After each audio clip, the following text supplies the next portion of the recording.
어떤 희망을 담아서 그 이름을 이렇게 지을 때가 참 많잖아요. 그죠? 제 이름이 위식이잖아요. 근데 위가 무슨 위자냐면 이게 클 위자예요. 그러니까 위인할 때 쓰는 그 위자를 쓴단 말이에요. 그리고 식자는 심을 식자고. 그러니까 뭔가 큰 일을 심어라. 뭐 그렇게 생각하고 했거나 아니면 뭐 위인처럼 그런 큰 사람이 되기를 원하는 그런 마음으로 저희 아버지가 그렇게 지어줬을 것 같아요. 근데 척 봐도 사람들하고 같이 쓰면 이렇게 커 보이지 않잖아요. 그죠? 그러니까 이게 부모의 그 마음이 거기에 담겨져 있는 것을 알 수가 있어요. 야베스 이름의 뜻이 뭐예요? 고통이라는 뜻이야, 고통. 왜 고통이라고 이름을 지었어요? 얘가 아마 태어날 때 아마 엄마가 되게 고통을 당한 것 같아. 그러니까 얼마나 그게 고통스러웠으면 이름을 고통이라고 지었겠어요. 아니, 참 이 고통은 자라면서 참 많이 이 자존감이 무너지기도 했겠다는 생각이 들어요. 사람들이 자기를 부를 때마다 고통아, 고통아 이렇게 부르는데 듣는 사람도 그렇고 부르는 사람도 상당히 놀렸을 것 같아. 그렇지 않아요? 이름을 그렇게 지었으니까. 그런데 이 고통이가 존귀한 자가 됐잖아요. 이 고통이가 존귀한 자가 됐어. 야베스라고 하는 그 이름이 고통이라는 뜻인데 이게 존귀한 자가 됐어요. 그 족보를 쭉 적어 내려가면서 이 야베스라고 하는 이름 그걸 떠올리면서 거기에 적을 때 사람들이 다 흠모하고 존경할 만한 그런 사람이 되어 있었던 거예요. 그래서 그가 훗날 이 성경을 번역하고 성경을 가르치는 그런 사역을 했을 것이라고 학자들이 추정을 합니다. 또 그 야베스가 그 지역에 어떤 두드러진 하나님의 말씀을 가르치고 랍비 계열의 어떤 두드러진 위치에 있었다라고 그렇게 학자들이 얘기를 하는 걸 보면 이 말씀을 사랑하고 말씀을 연구하고 말씀대로 살아보려고 그렇게 발버둥 치는 사람은 이름과는 상관없이 존귀해지는 거구나 하는 그런 깨달음도 얻었고요. 또 더 중요한 건 그 말씀에 대해서 그렇게 다 깊이를 알고 말씀을 다 터득해야만 그러면 존귀한 사람이 되나? 그런 건 아닌 것 같아요. 왜? 야베스가 그렇게 존귀한 사람이 될 수 있었던 것은 그가 여호와께 구하였더라 그랬어요. 여호와께 구하였다. 기도하는 그 삶이 그의 인생을 바꿔놓은 거예요. 고통하는 인생을 존귀한 인생으로 바꿔놓은 거예요. 그래서 이 기도가 아주 강력한 우리 인생을 다듬고 바꾸어가는데 아주 중요하고 강력한 힘을 발휘하는 것을 제가 묵상하고 있었는데 저희 집사람이 이렇게 유튜브 이걸 틀어놓고 그것도 뭐 이제 그 틀어놓고 이렇게 뭐 주방 뭐 왔다 갔다 하고 그러느라고 크게 틀어놓는단 말이에요. 그러니까 그냥 들리는 거예요. 그냥 이렇게 다니다 보면 그냥 들리는데 제가 이렇게 묵상하던 것과 이렇게 딱 겹쳐지는 그런 내용이 막 지나가는 거예요. 그래서 가만 가서 보니까 그 이름이 떠요. 그래서 제가 노트북에다가 그 이름을 쳐가지고 딱 이렇게 띄워서 보니까 우리 한국에 이런 사람이 있었나? 하는 생각이 들 정도로 굉장한 여인이 하나 있었어요. 원래는 이제 저쪽 이북 사람인데 사역을 주로 어디서 많이 했냐면 전주에서 많이 했더라고요. 전주에서. 근데 그때가 1930년대인가? 뭐 하여튼 그런 때예요. 태어나기도 1900한 7년인가 뭐 이렇게 태어난 자매인데 결혼도 안 했어요.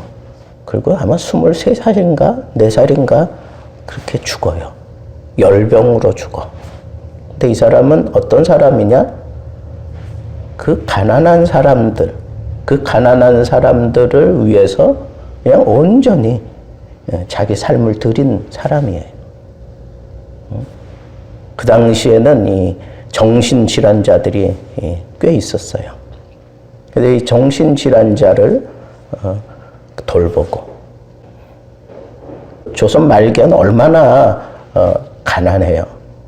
선교사들이 찍어놓은 그 조선 말기에 그때 사진들이 막 떠올라오는 걸 제가 본 적이 있으니까 야, 이런 때가 있었나 싶을 정도로 정말 우리 조선이 무슨 아침에 해가 뜨는 나라 무슨 그런 생각 하나도 안 들어요. 그때 사진을 한번 여러분들 인터넷 들어가서 한번 보세요. 야, 어떻게 이렇게 사나 싶을 정도로 정말 열악하기 짝이 없는 그런 모습이 제 눈에 확 들어왔어요. 그런 때에 굶주리고 정말 어려운 사람 그리고 이 병약한 사람들이 상당히 많았어요. 그리고 못 배운 우리는 그때는 완전히 뭐 배움이라는 게 없던 시절 아닙니까? 그때는 이 양반 뭐 웬만한 사람들 빼놓고는 뭐 그러니까 이 방애인이라는 사람인데 이 방애인이라는 이 사람이 예수를 믿고 난 다음에 양반이 얼마나 강렬하게 예수를 믿게 되는지 그 짧은 기간 그렇게 살다가 죽었어요.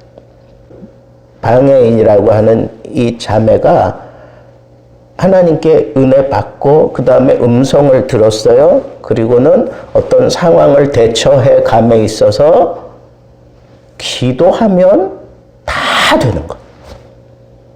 기도하면 다 되는 거예요. 돈 문제 기도로 이렇게 풀어나가는 거.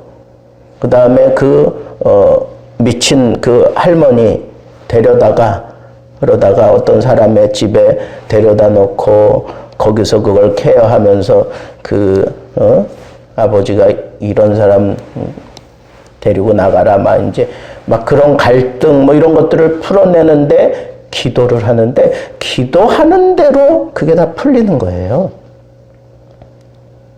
근데 얼굴이 나오더라고요. 그 얼굴이. 근데 얼굴이 이뻐. 정말 전형적인 조선 미인이더라고, 얼굴이. 한번 가서 뒤져보세요. 정말 이뻐. 그래서 사람들이, 야, 저 얼굴에 왜 시집 안 가나? 나는 하나님께 내 인생을 드렸습니다. 그리고는 20대 초반에 그 열병 때문에 그런 사람들하고 같이 살면서 그리고 죽은 거예요.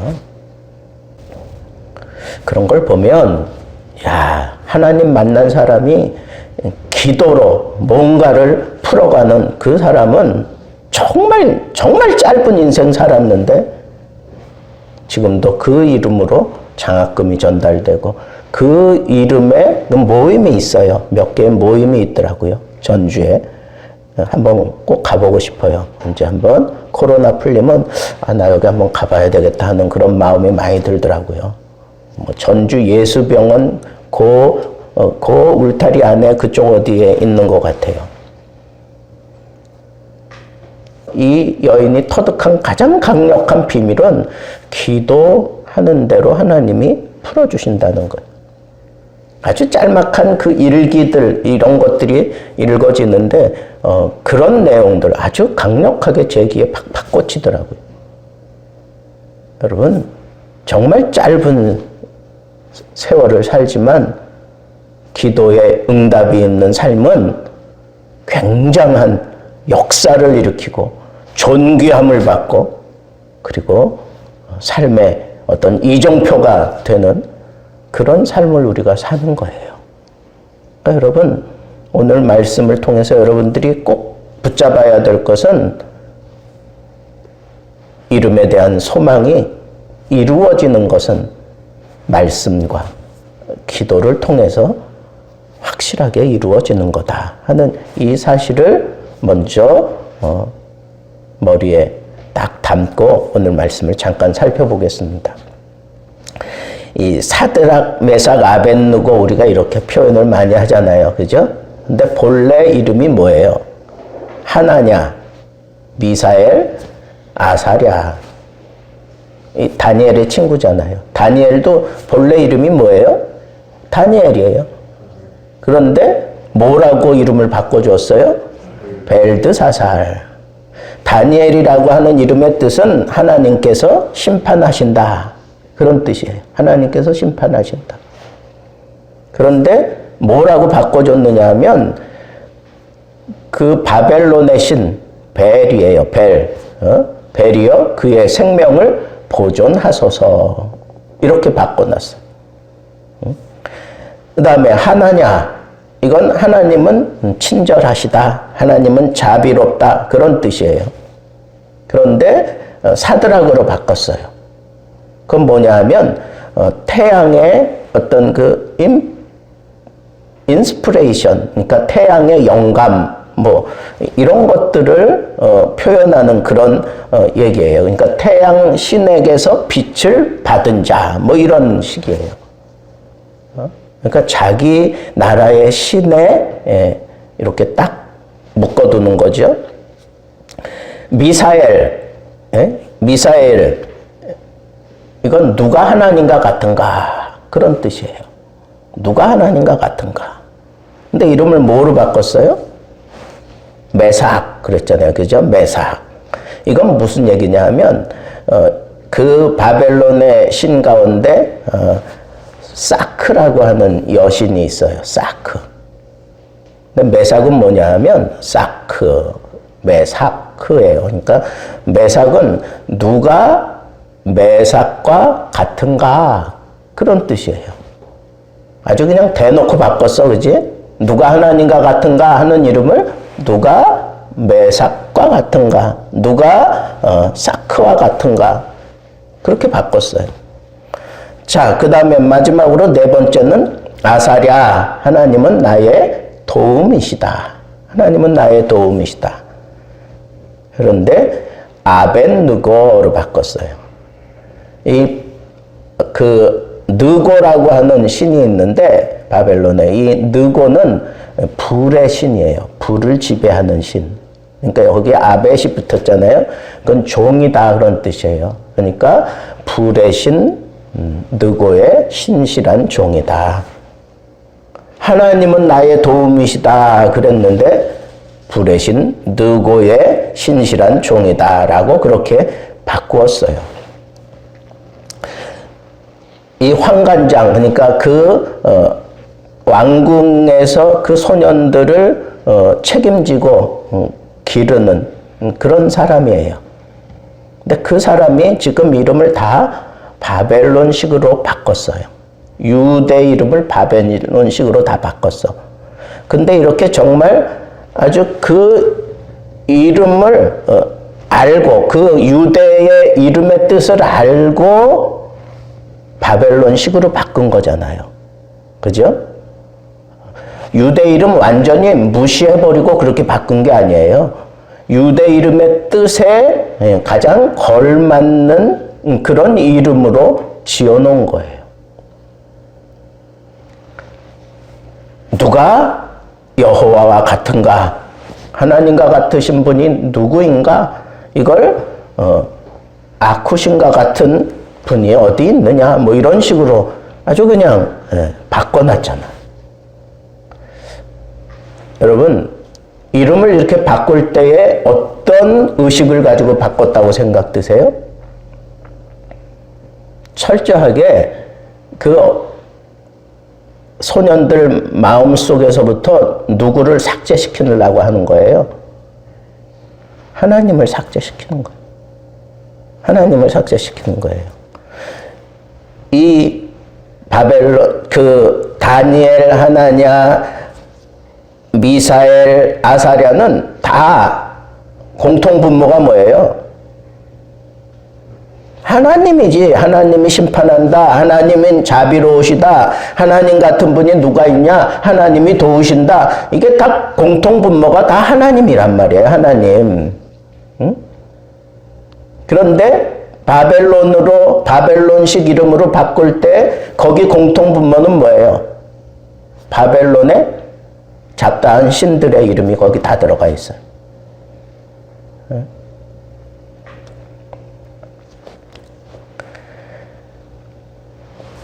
이렇게 이름을 바꿔놓은 그 의도를 보니까 이건 하나님을 완전히 그 속에서 삭제시키기 위한 그런 조처였다라고 하는 것을 알 수가 있다는 거예요.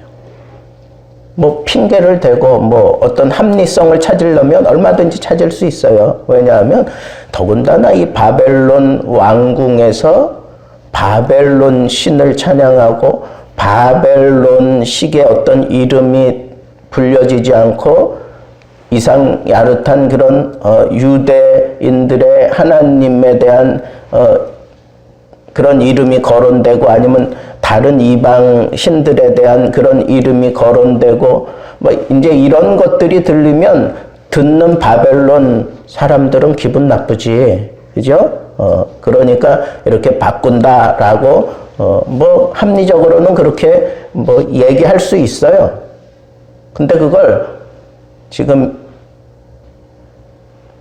못 바꾼단 말이에요. 그렇게 이름 바꿔준 것을 그걸 그냥 써야 된단 말이에요.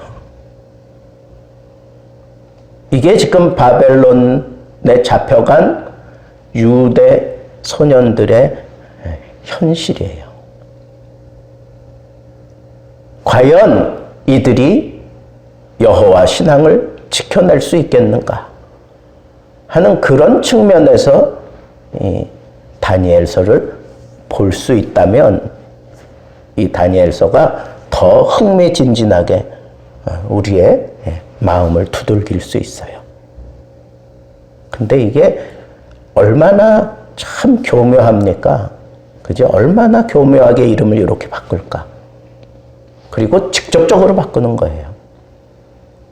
직접적으로 바꾸면서 뭘 지배하면서 그걸 바꾸려고 하는 거냐면 지금 이 유대 소년들의 그 문화 그리고 유대 소년들의 그 민족성을 완전히 말살시키려고 하는 거예요.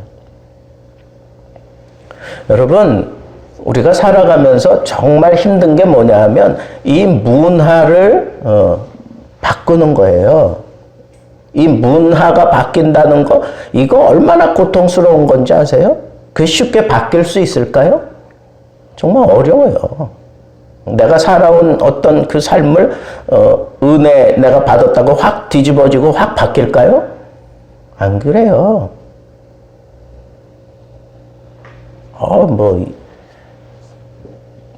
불교 열심히 믿다가 정말 은혜 받은 그런 사람들 교회에서 어떻게 인사해요? 감사합니다. 이러고 인사한다고 이러고. 이거는 그 사람들이 하는 습관대로 그 습관이 그게 그 사람들의 문화라고 그들을 지배하고 있었던 문화예요. 그러니까 그게 쉽게 변하지 않는다고. 근데 그걸 없애려고 하는 거예요. 근데 요즘에 이 한국에는 야, 이 문화도 뭐 이렇게 금방 짓밟히고 망가지기도 하는 거다 하는 그런 생각이 들 정도로 막 심각하게 교회에 대해서 막 억압을 하고 막 이렇게 해나가는 부분도 분명히 있잖아요. 근데 그걸 또 그냥 그렇게 받아들이는 사람들이 많아. 그냥 그걸 다 그냥 받아들여요. 또 거기에 막 거부하는 사람들도 있고. 여러분, 그걸 거부할 수도 있고 받아들일 수도 있겠지요. 합리성은 충분히 있으니까. 이게 전염병이니까 모이지 말아라. 그건 맞는 거잖아요. 상식적으로는 이해가 돼요. 합리적으로는 이해가 돼요.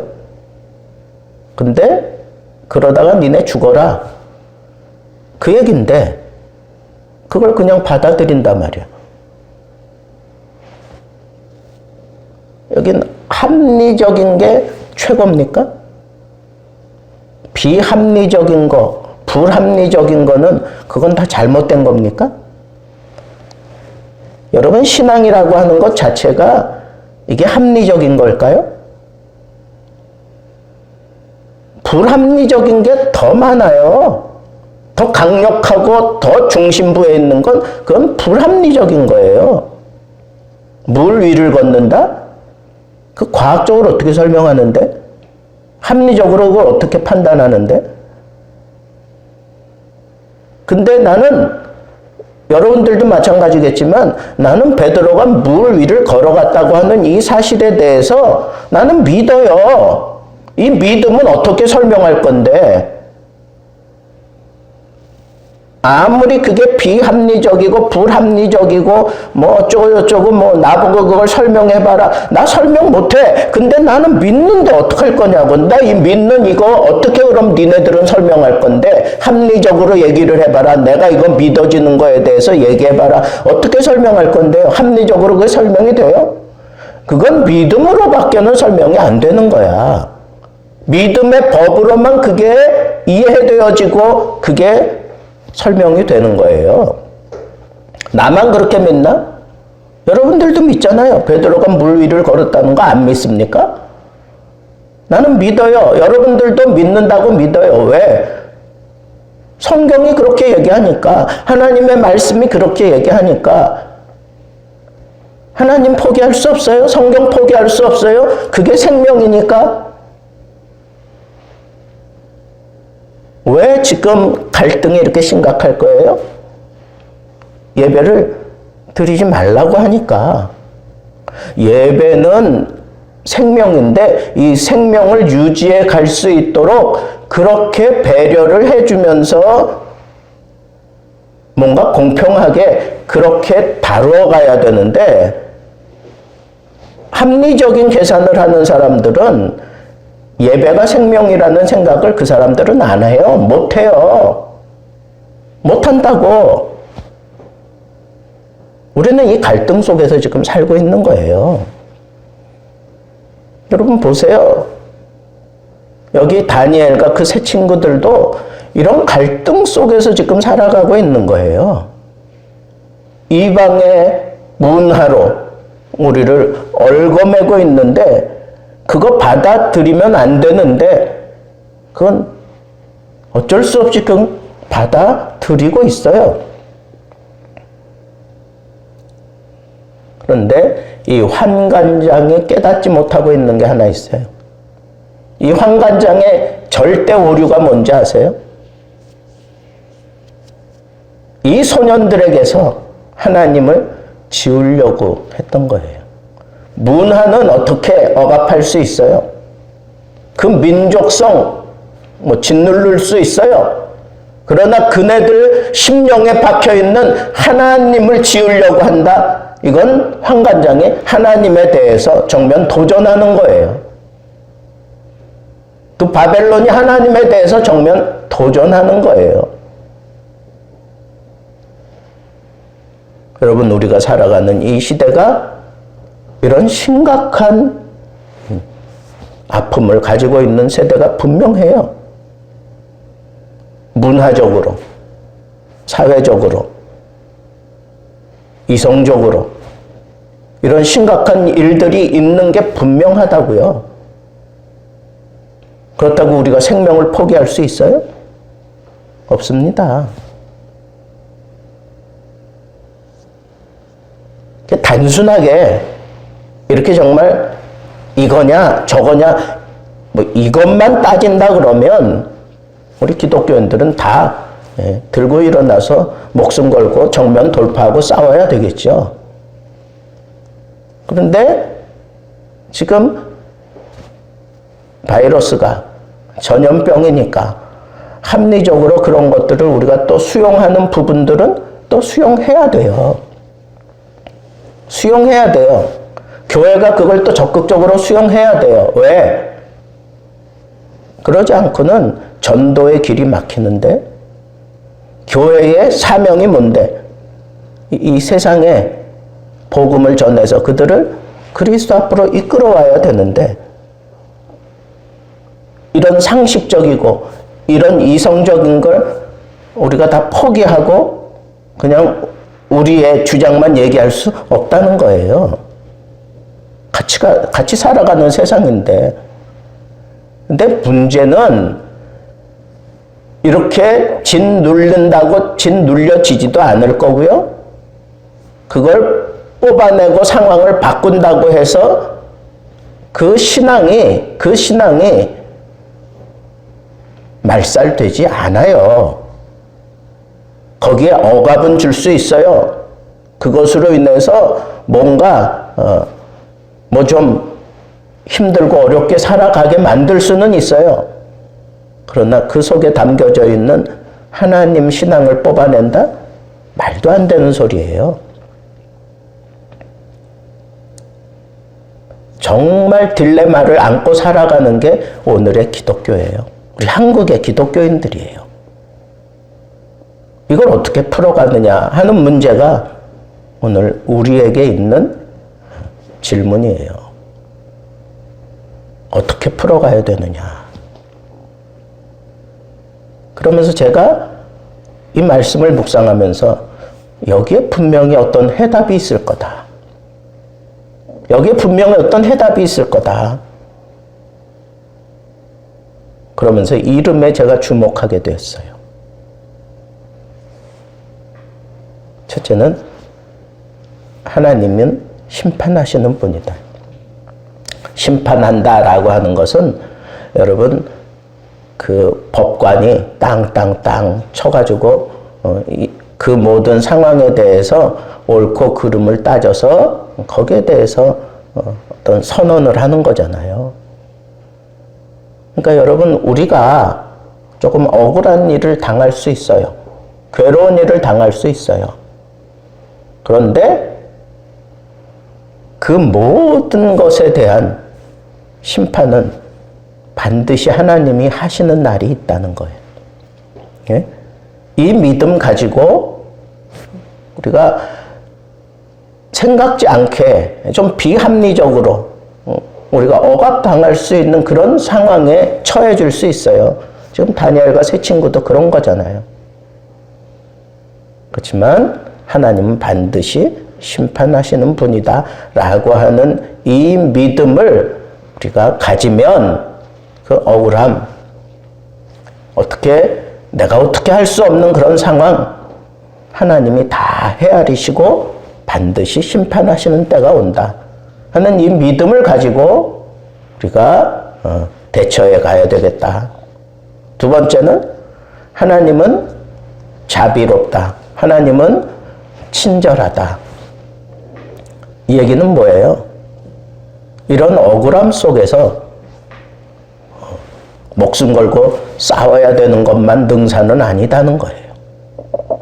내가 좀 억울함 좀 당하고 내가 좀 괴로움 좀 당할지라도 항상 자비롭고 그리고 친절한 그런 태도를 갖는 게 그게 오히려 이 심각한 바람을 견디어낼 수 있고 이겨낼 수 있는 그런 방법이다.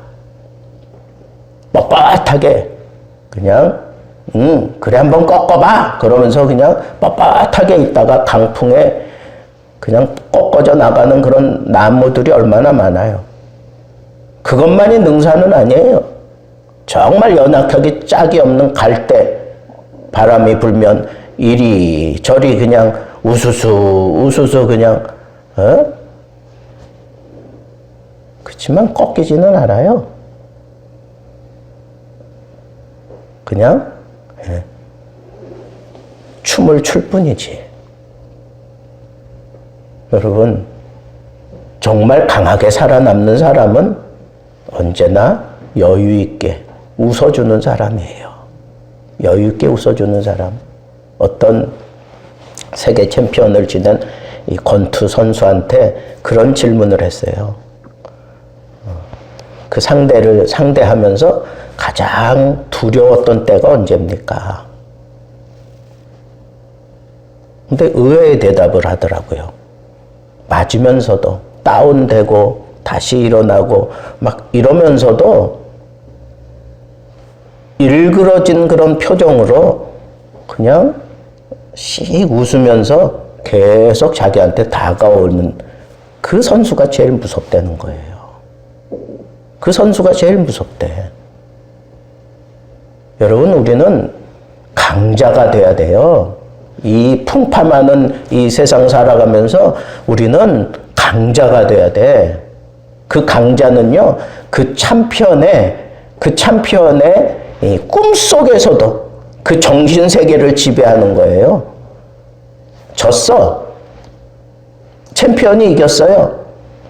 근데 밤낮 꿈에 시달리면서 사는 사람은 챔피언이에요. 두 다리 쫙 뻗고 사는 사람은 깨진 그 패배자예요. 여러분, 누가 강자입니까? 우리 인생이 그 시합에서 이기는 것만이 우리 인생의 전부입니까? 아니에요. 그렇지 않아요. 모든 사람이 다 챔피언 되는 게 꿈일까요? 그렇지 않습니다. 여러분, 진정한 강자, 웃는 사람이에요. 웃어주세요. 친절하게. 하나님을 그렇게 소개하세요. 세 번째로, 미사엘은 하나님 같은 분이 누구인가? 이 얘기는 여러 가지로 이렇게 설명할 수 있을 것 같아요. 하나님과 비교할 신이 없다는 거잖아요. 가장 최고의 신이라는 거잖아요. 또 하나는 하나님이 나를 사랑하고 나를 지켜주고 나와 함께 하심에 있어서 타의 추종을 불허한다는 거잖아요. 타의 추종을 불허한다는 거예요.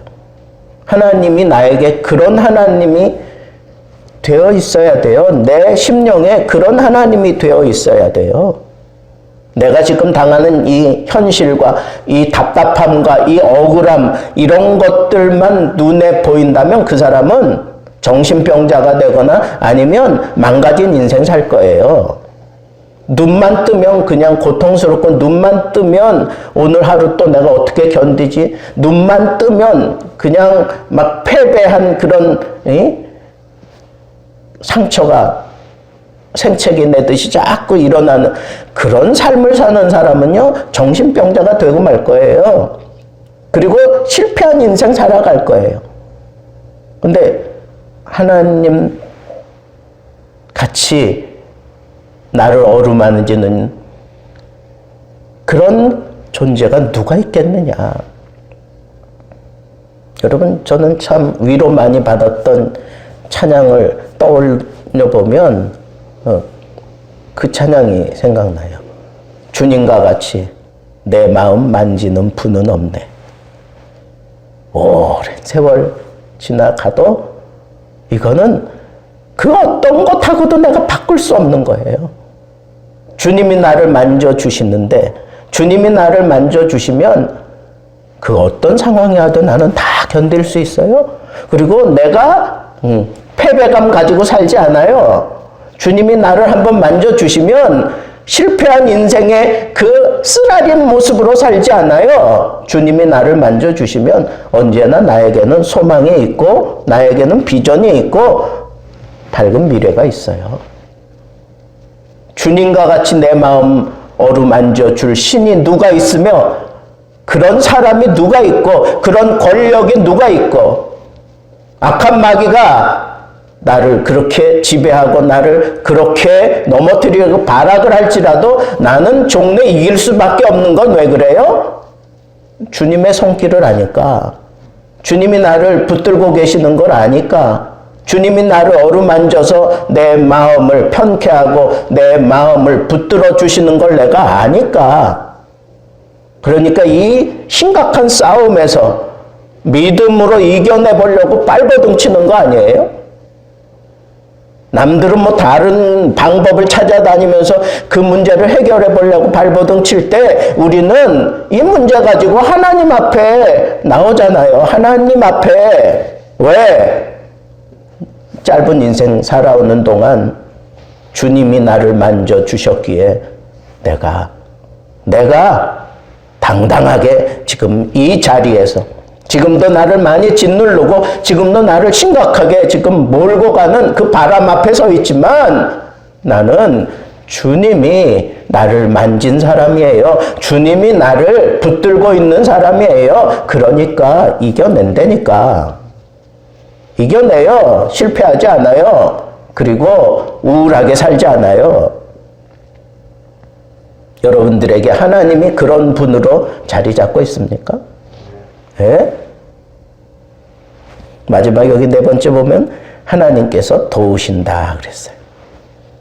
이 도우심, 하나님의 도우심을 여러분들이 알아야 돼요. 하나님의 도우심을 여러분들이 의지하고 살아야 돼요. 하나님의 도우심을 여러분들이 믿고 사는 사람이라면 그 사람은 겸손한 사람이에요. 하나님의 도우심을 여러분들이 추구한다면 여러분들은 세상에 눈 돌릴 시간 없어요. 하나님만 추구하며 살게 돼요. 하나님이 나를 한번 도와주시면 나는 이 상황에서 벗어날 수 있습니다. 내가 지혜롭게 잘 대처할 수 있습니다. 이 위기를 내가 얼마든지 내가 넘어설 수 있습니다. 하나님의 도우심이 필요합니다. 그래서 그 사람이 그 도우심 때문에 항상 하는 게 뭘까요? 기도하는 사람이에요. 하나님의 도우심을 추구하는 사람은 자연스럽게 하나님 앞에 기도하게 되죠. 기도할 수밖에 없죠. 여호와 같은 자 누구냐? 이런 사람은 항상 그 입에서 찬양이 터질 거예요.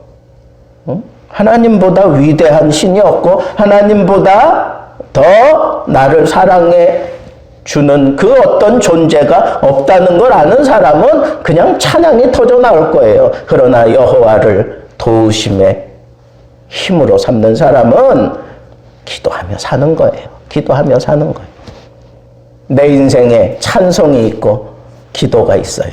그리고 하나님이 심판하신다 하는 얘기는 우리 세상 끝을 하나님 손에 맡기고 사는 사람이에요. 그죠? 미래를 보고 사는 사람이에요. 영생을 믿고 사는 사람이에요. 그러니까 다니엘에게 하나님께서 미래에 관한 그런 환상을 보여주시잖아요. 그 예언을 주시잖아요. 그리고 하나님은 자비로우시다. 하나님은 긍휼하시다. 하나님은 친절하시다. 이런 사람들은 그 어떤 난관과 그 어떤 심각한 상황이 그 앞에 펼쳐져 있을지라도 그 사람은 참 여유 있게 그리고 그 모든 상황에서 뒤로 물러가지 않고요. 엎어지면 다시 일어나고 그리고 옆으로 쏠리면 다시 중심 잡고 항상 부드러운 사람이 이겨요. 아주 그냥 강체질로 그냥 이렇게 맞서는 사람보다 부드럽게 사는 사람이 이겨요. 여유 있게 이 삶을 여러분 풀어갈 수 있어요.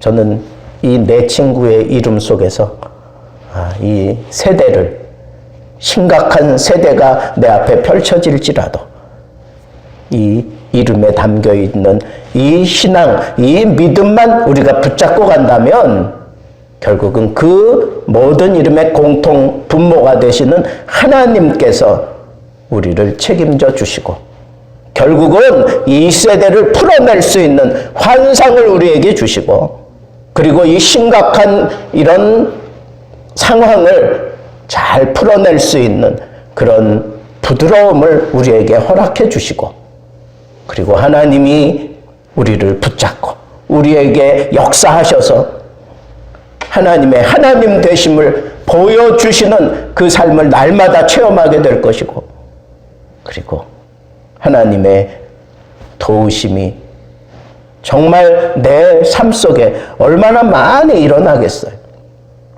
그때마다 주저하지 아니하고 기도하면 야베스가 기도했더니 하나님이 구하는 대로 다 주셨더라. 하나님이 주신다는 이 믿음 가지고 내가 기도하면 얼마나 신날까요? 기도가 신이 나고 기도가 막 그냥 기다려지고 기도를 통해서 하나님의 응답을 기대하며 산다는 거 이것처럼 참 벅차고 힘든 게 없어요. 그 기도로 짧은 인생 살았지만 그 방에 있는 그 자매처럼 정말 아주 굵직한 선 하나 딱 그어놓고 하나님의 사람 그리고 하나님의 그 복음 제대로 그 전주 지역에 지금도 그 신앙 이어져 내려가도록 아주 강렬하게 흔적을 남겼잖아요. 우리 좀 그런 사람 살아야 되지 않겠습니까?